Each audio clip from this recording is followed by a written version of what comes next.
시청자 여러분 안녕하십니까? 11월 27일 수요일 JCN 모닝뉴스 시작합니다. 어제 아침부터 비도 오고 바람도 강하게 불어서 울산 곳곳에서 피해가 발생했습니다. 울산 기상대는 내일까지는 강한 바람이 계속될 걸로 전망하고 있어 안전사고에 유의하셔야겠습니다. 전동훈 기자의 보도입니다. 울산대교 위를 달리던 트럭의 오른쪽 윙바디가 떨어져 안에 있던 철골이 보입니다. 26일 오전 6시 57분쯤 울산대교 위 동구에서 남구 방면으로 운행하던 5톤 트럭의 윙바디가 강풍에 떨어졌습니다. 울산대교 중간 부근에서 일어난 사고로 출근길 1시간 반 정도의 교통정체가 빚어졌습니다. 26일 아침 6시 55분쯤 북구 진장동의 한 도로에서도 강풍 피해가 발생했습니다. 나무가 흔들릴 정도로 비바람이 강하게 불자 바람을 이기지 못한 중앙분리대가 도미노처럼 넘어진 겁니다. 울주군 서생면에서도 파란색 지붕이 바닥에 떨어지는 등 사고가 잇따랐습니다. 이날 오전 6시부터 9시 사이 울산에서 기록한 최대 순간 풍속은 초속 27m로 강한 바람이 기승을 부렸습니다. 북쪽에 찬 공기가 남하하면서 저기압을 밀어내고 그 뒤로 한기가 강하게 내려오고 있거든요. 그 영향입니다. 11월 28일까지도 매우 강하게 불고 그 이후에도 강한 바람은 지속해서 불 거로 예상되기 때문에 울산기상대는 보행을 하거나 운전을 할 때 강풍으로 인한 안전사고가 일어나지 않도록 각별히 주의해야 한다고 당부했습니다. JCN 뉴스 전동훈입니다. 김두겸 울산시장은 어제 오후 남구보건소에서 코로나19와 인플루엔자 백신을 동시에 접종하며 고위험군 시민들은 반드시 백신을 맞아줄 것을 당부했습니다. 코로나19 예방접종은 지난 10월 11일부터 내년 4월 30일까지 실시 중이며 65세 이상 6개월 이상 면역 저하자 등 고위험군에는 무료로 접종합니다. 예방접종은 동네 병원과 의원에서 가능하며 65세 이상 고위험군은 코로나19 백신과 독감 백신을 동시에 접종할 수 있습니다. 울산 최초의 극장으로 알려진 동구 방어진 소재 상반관이라는 명칭의 극장 사진이 발견돼 울산 극장사 정립에 귀중한 자료가 될 것으로 보입니다. 울산과학대 이정학 전 교수는 최근 국제일본문화연구센터 사이트에서 상반관의 모습이 담긴 당시의 엽서 사진을 발견하고 공개했습니다. 1920년쯤 상반좌라는 이름으로 불리다 명칭이 바뀐 상반관은 1937년 중구 성남동에 울산극장이 문을 열기 전까지 울산의 유일한 극장으로 1941년 소실되기 전까지 약 20년간 운영되었습니다. 영화뿐만 아니라 각종 예술 공연과 토론 등 다목적 복합 문화 공간으로 이용되었지만 구전이나 신문 기록에만 사실 내용이 언급됐을 뿐 실제 건물 사진 공개는 이번이 처음입니다. 울산경제자유구역청은 지난 21일부터 29일까지 7박 9일간 투자 유치 사절단을 미국과 캐나다로 파견했다고 밝혔습니다. 이경식 울산경제자유구역청장을 단장으로 하는 투자 유치 사절단은 미국 시애틀을 방문해 디지펜 공과대학과 공동학위 프로그램과 동북아 캠퍼스 등에 대해 논의했습니다. 또 지난 25일에는 캐나다 최대 수소 생산 지역인 엘버타주를 방문해 엘버타 산업중심지협회와 에드먼턴 글로벌과 각각 업무 협약을 체결하고 수소 산업 연구 개발에 공동으로 협력해 나가기로 했습니다. 울산시는 하수가 가득 찬 이른바 만관 상태의 하수관로 준설에 성공해 300억 원 이상의 예산 절감 효과가 기대된다고 밝혔습니다. 이번 준설이 이루어진 하수관로는 남구 일대에서 발생하는 하수를 용현 수질 개선 사업소까지 이송하는 총 31km 길이의 하수관로로 지난 1995년 설치됐습니다. 특히 이 가운데 약 200m 구간은 장생포 바닷속 14m 깊이에 매설돼 있어 설치 후 약 30년간 내부 파손과 누수 여부를 감시할 수 없었지만 최근 국내 기업이 개발한 분리배출식 준설공법을 활용해 준설을 마무리했습니다. 이번 해저 만관 상태 하수관로 준설은 전국 최초 사례입니다. 랑제문화장학재단은 어제 중구 성안동 대한적십자사 울산지사 강당에서 2024년 랑제문화장학상 시상식을 가졌습니다. 이번 랑제문학상에는 김희수 울산시 태권도협회 원로와 권오룡 울산시 정책자문위원, 변중근 레인보우 클린 대표 등 3명이 선정돼 각 1,000만 원의 시상금을 받았습니다. 랑제 장학상에는 경성대 4학년 오지은, 경희대 3학년 안소정, 효명고 1학년 김인성 등 3명이 선정돼 각 300만 원의 장학금을 받았습니다. 랑제문화장학재단은 주식회사 성전사 김철 대표이사가 2004년에 기금을 전액 출연해 설립한 재단으로 올해 설립 20주년을 맞았습니다. 울산시 교육청이 올해 교육공무직과 교원 등 각 노조와 함께 임금과 단체 협약을 진행하고 있는데요. 울산시 교육청이 각 노조와의 교섭에 난항을 거듭하면서 임단협이 장기화가 될 거란 우려가 나오고 있습니다. 박영훈 기자가 보도합니다. 울산시 교육청 본관 건물 1층에 유치원 방과 후 전담사들이 모였습니다. 5시간 유치원 방과 후 전담사, 시간제 철폐하고 전일제로 전환하라! 전환하라! 네! 공공운수노조 교육공무직본부 소속 5시간 유치원 방과 후 전담사 70여 명이 교육청과의 교섭에 난항을 겪으면서 지난 15일부터 무기한 총파업을 이어오고 있는 겁니다. 교육공무직본부와 학교 비정규직노조, 여성노조 등 새 노조로 구성된 학교 비정규직 연대회의는 지난 10월부터 울산시 교육청과 2년 만에 단체 교섭을 진행 중입니다.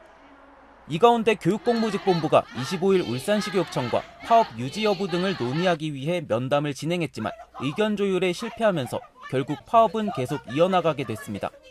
안을 갖다 줄 수도 없다. 아무런 말씀이 없었다. 그러면서 가만히 앉아있는 교육청 당국 관계자들이었어요. 그래서 저희는 계속 어제 저녁에 합의해서 다시 파업을 이어나가기로 하였습니다. 노조 요구안의 가장 큰 쟁점은 5시간 유치원 방과 후 전담사의 전일제 전환인데 교육청에선 이를 받아주기 어려워하고 있는 겁니다. 게다가 전국 단위로 진행 중인 학교 비정규직 연대회의 임금협상 역시 파행에 치달으면서 다음 달 6일 전국 총파업까지 앞두고 있는 상황입니다. 교육공무직 노조뿐만 아니라 교원 노조와의 임단협 역시 난항을 피하지 못하고 있습니다. 지난 9월부터 교육청과 3년 만에 임단협을 진행 중인 정교조 울산지부는 지난 12일 교섭 중 교육청과 의견차를 좁히지 못하면서 교육감실에서 농성을 벌이기도 했습니다. 행정업무 경감을 골자로 한 교사 업무 정상화와 4년째 그대로인 보결수업 수당 인상, 인사위원회 현직 교사 선출 등의 안건이 쟁점인데 일부 안건에 대해 교육청이 받아들이기 힘들다는 입장을 고수하면서 오는 29일 예정된 교섭에서도 합의가 이뤄질지 미지수입니다. 교육청에서는 이 부분은 벌집 쑤셔놓은 것처럼 돼버리는 일이기 때문에 지금 현 상태 유지가 최선이다라는 입장을 가지고 있어요. 그거는 교사들이 그냥 참고 견디라는 것밖에 안 되거든요. 앞으로도 그냥. 지난 7월부터 4년 만에 임단협을 진행 중인 울산 교사노조는 교섭이 마무리 단계에 접어들었지만 교사 행정업무 경감 등 일부 안건에 대한 의견 조율이 안 돼 아직 교섭을 이어나가고 있습니다. 지난 7월부터 417개 항을 가지고서 7번의 단협을 진행하였고 현재 행정 관련 업무에 관하여 조율하고 있는 중이며 교사노조는 이후 정교조와 공동요구안에 대한 교섭을 함께 진행해야 하는데 정교조의 교섭이 마무리되지 않으면 공동교섭을 기다려야 하는 상황입니다. 하지만 정부 교부금 축소 등으로 인한 교육 예산 긴축으로 울산시 교육청 역시 노조의 요구안을 모두 수용해주기 부담스러워하고 있는 만큼 교육계 임단협의 장기화는 불가피해 보입니다. GCN 뉴스 박영훈입니다. HD 현대그룹 조선 3사가 올해 임금과 단체 협상을 모두 마무리했습니다. 지난 21일과 22일 HD 현대중공업과 HD 현대사모가 각각 임단협을 타결했으며 HD 현대 미포조선도 지난 25일 협상을 마쳤습니다. 이로써 HD 현대 조선계열 자회사들은 기본급 13만 원 인상을 중심으로 한 임금과 단체 협약 교섭을 모두 연내에 마무리하는 데 성공했습니다. 국민의힘 사무총장 서범수 국회의원은 숙박시설 등 화재에 취약한 특정 소방 대상물에 대해 스프링클러 설치 의무화를 골자로 하는 법률 개정안을 대표 발의했습니다. 스프링클러 설비의 경우 화재 발생 시 자동으로 대응이 가능해 화재 초기 진압에 효과적인 수단이지만 현행 소방시설 설치와 관리에 관한 법률에는 층수나 바닥 면적이 일정 규모 미만인 경우에는 설치 의무가 없습니다. 서 의원은 이에 개정안을 통해 숙박시설과 같은 특정 소방 대상물에 대해 스프링클러 설치를 의무화하고 국가 또는 지자체로 하여금 설치 비용을 지원할 수 있도록 했습니다. 울산시가 유형 문화유산인 동헌과 내야에 대해 종합계획을 수립해 정비해 나갈 계획이라고 밝혔습니다. 울산시는 권태호 시의원이 서면 질문을 통해 동헌과 내야에 대한 발굴과 복원이 필요하다는 주장에 대해 울산읍지 등의 사료에 따르면 동헌과 내야는 현재 규모보다 훨씬 더 컸던 것으로 추정된다면서 기존 관아시설의 위치와 규모, 형태 등에 대한 종합 정비 계획을 수립하겠다고 답변했습니다. 한편 울산 동헌과 내야는 1981년 보수 복원 후 경상남도 유형 문화유산으로 지정됐다가 1997년 광역시 승격 후 울산시 유형 문화유산으로 지정된 울산의 대표 국가유산 중 하나입니다. 울산시 추경안에 대한 시의회 심사가 한창인 가운데 어제 산업건설위원회 손근호 의원은 태화강 국가정원 만남의 광장 공영주차장 조성에 투입되는 예산이 100억 원에 달한다며 이 예산을 한 달밖에 남지 않은 올해 집행이 가능한지를 따졌습니다. 홍성우 의원은 어르신 교통요금 무료화 지원 대상자 연령을 타 지자체처럼 75세에서 70세로 하향 조정돼야 한다고 주장했습니다. 문화복지환경위원회 손명희 의원은 용금소 스카이워크 설치 완공이 내년 4월 예정인데 반해 인근 공영주차장 완공이 1년 뒤에 조성되는 문제점을 지적했고 이영혜 의원은 울산국제정원 박람회 홍보를 위한 예산이 과다 중복돼 있다고 지적했습니다. 울산 시민연대는 울산시의 내년도 예산안 가운데 시민건강국 소관 분야 예산이 전체 예산의 1.4%인 720억 원에 그치고 있다며 시민의 건강 지표를 높이기 위한 자체 사업 예산의 확보가 필요하다고 주장했습니다. 시민연대는 또 응급의료, 외상센터 등 위급한 상황에서 시민의 생명을 구할 수 있는 시설과 체계 마련에 예산을 아끼지 말아야 한다고 지적하고 울산의대의 완전한 지역 환원과 이를 위한 예산 확보의 필요성도 강조했습니다. 높은 파도를 막기 위해 설치된 테트라포드는 사진 촬영이나 낚시를 즐기려는 사람들이 많이 찾는 장소이기도 합니다. 하지만 테트라포드의 특유의 구조로 인해 미끄러져 아래로 추락하는 사고가 매년 발생하고 있는데요. 이 테트라포드는 구조적인 특성상 한 번 아래로 떨어지면 쉽게 올라올 수가 없어 각별한 주의가 필요합니다. 라경훈 기자가 보도합니다. 해경과 소방대원이 테트라포드 사이로 떨어진 한 남성을 구조합니다. 저분 허리랑 팔이랑 손 움직이세요? 살짝 움직이세요. 60대 남성이 낚시를 하다가 철수하던 중 발을 헛디뎌 테트라포드 아래로 떨어진 겁니다. 같은 장소에서 한 달 만에 또다시 테트라포드 추락사고가 발생했습니다. 이처럼 테트라포드에서의 추락사고는 매년 반복되고 있습니다. 최근 5년간 울산에서는 테트라포드 사고가 끊임없이 발생하고 있습니다. 올해만 해도 2건이 발생했는데 이 중 한 명이 목숨을 잃기도 했습니다. 높은 파도를 막기 위해 만들어진 테트라포드는 특유의 미끄러운 표면과 구조로 인해 사고가 났을 때 인명피해로 이어지는 경우가 많습니다. 테트라포드는 표면이 미끄러워 자칫 아래로 떨어질 수 있는데 깊은 데다 공간도 좁아 스스로 빠져나오기 어렵습니다. 소방대원이 삼각 구조 장비를 이용해 들것으로 마네킹을 끌어올립니다. 사고 발생 시 구조가 쉽지 않은 만큼 실제 상황을 가정한 훈련으로 대응력을 높이고 있는 겁니다. 방파제의 높이는 해안에서 최대 10m. 사고는 주로 사진을 찍거나 밤낚시를 하는 도중 발생하는데 공간이 협소한 데다 어두운 밤에 사고가 나면 구조자 발견 자체가 쉽지 않은 상황입니다. 구조활동하기가 위험한 구역이기도 하고 장비를 사용하기 위한 확보물이 많이 없기 때문에 구조하는 데 어려움이 있습니다. 낚시를 하실 때는 구명조끼를 착용하시고 가족이나 지인에게 위치를 알려주시고 하시는 것이 가장 좋습니다. 테트라포드에서의 추락사고는 인명피해로 이어질 가능성이 높은 만큼 테트라포드 위에서의 위험한 활동은 반드시 자제해야 합니다. JCN 뉴스 라경훈입니다.